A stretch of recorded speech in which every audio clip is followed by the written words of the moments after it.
Comment apprendre à connaître les oiseaux?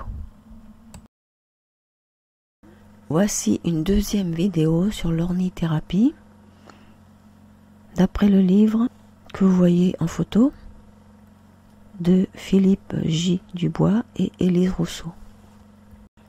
Pour observer les oiseaux et en retirer un bénéfice, les deux sens indispensables, comme vous le devinez, sont l'ouïe et la vue. Mais est-ce que nous voyons et entendons aussi bien qu'eux? Eh bien non, ce n'est pas le cas. Les rapaces diurnes, par exemple, ont une vue 2,5 fois meilleure que la nôtre. Ils sont capables de déceler une souris ou un campagnol au sol à près de 1000 mètres de hauteur. Ça paraît incroyable. Pour lui, c'est pareil, concernant les rapaces nocturnes. Par exemple, le harfang des neiges est capable d'entendre le bruit fait par un petit rongeur enfoui sous plusieurs dizaines de centimètres de neige et de le capturer sans même l'avoir vu. Alors, comment observer? D'abord par la vue. Apprendre à regarder, car voir seulement est une action passive. Regarder active dans notre cerveau ce qui mobilise notre attention et une forme de concentration. Au début, on commence à observer l'oiseau, puis ses détails, et cela donc est comme un processus de mémorisation, de connaissance, qui nous permet de nous concentrer, et c'est le début de l'apprentissage.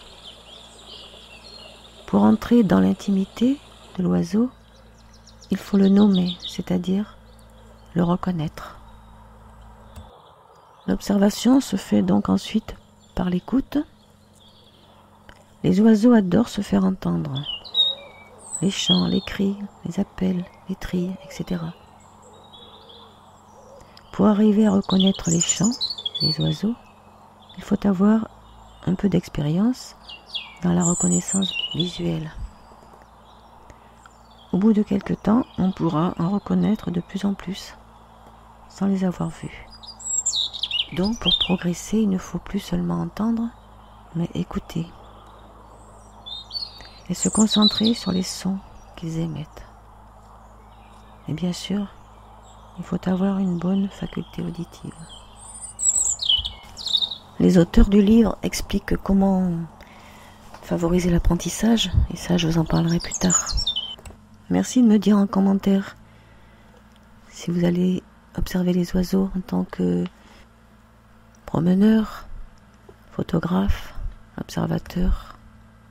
Ça fait plus d'une dizaine d'années que je le fais et cela m'apporte un bien-être immense, même dans les moments difficiles. Et justement dans ces moments. Par ces vidéos,